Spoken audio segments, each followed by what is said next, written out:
इस्लामाबाद में पीटीआई एहतजाज के दौरान गिरफ्तार 81 मुलजिमान मुकदमात से डिस्चार्ज कर दिए गए हैं। पुलिस ने तमाम डिस्चार्ज मुलजिमान को जज के हुक्म के बावजूद दोबारा गिरफ्तार कर लिया। District and session court Islamabad ने पीटीआई के 24 नवंबर के एहतजाज के तनाजुर में वजीर आजम और दीगर के खिलाफ कार्रवाई के लिए दरख्वास्त इब्तदाई बहस के लिए मुकर्रर कर दी।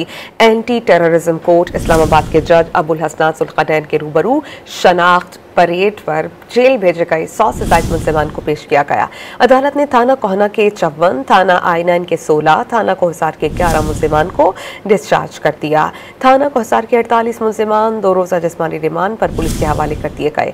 डिस्चार्ज मुलजिमान के वकील ने दोबारा गिरफ्तारी से अदालत को आगाह किया, जिस पर जज अबुल हसनात सुल्कनैन ने वाज़ेह किया कि गिरफ्तारियां हुई तो पुलिस वालों को हथकड़ी लगा देंगे।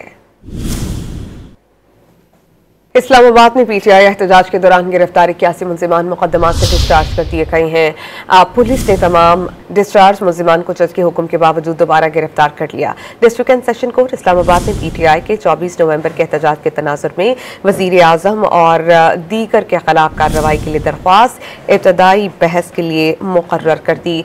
एंटी टेररिज्म कोर्ट इस्लामाबाद के जज अबुल हसनात सुल्कनैन के रूबरू शनाख्त परेड पर जेल भेजे गए 100 से ज्यादा मुलजिमान को पेश किया गया। अदालत ने थाना कोहना के 54, थाना आई9 के 16, थाना कोहसार के 11 मुलजिमान को डिस्चार्ज कर दिया। थाना कोहसार के 48 मुलजिमान 2 रोज़ा जिस्मानी रिमांड पर पुलिस के हवाले कर दिए गए। डिस्चार्ज मुलजिमान के वकील ने दोबारा गिरफ्तारी से अदालत को आगाह किया, जिस पर जज अबुल हसनात सुल्कनैन ने वाज़ेह किया कि गिरफ्तारियां हुई तो पुलिस वालों को हथकड़ी लगा देंगे।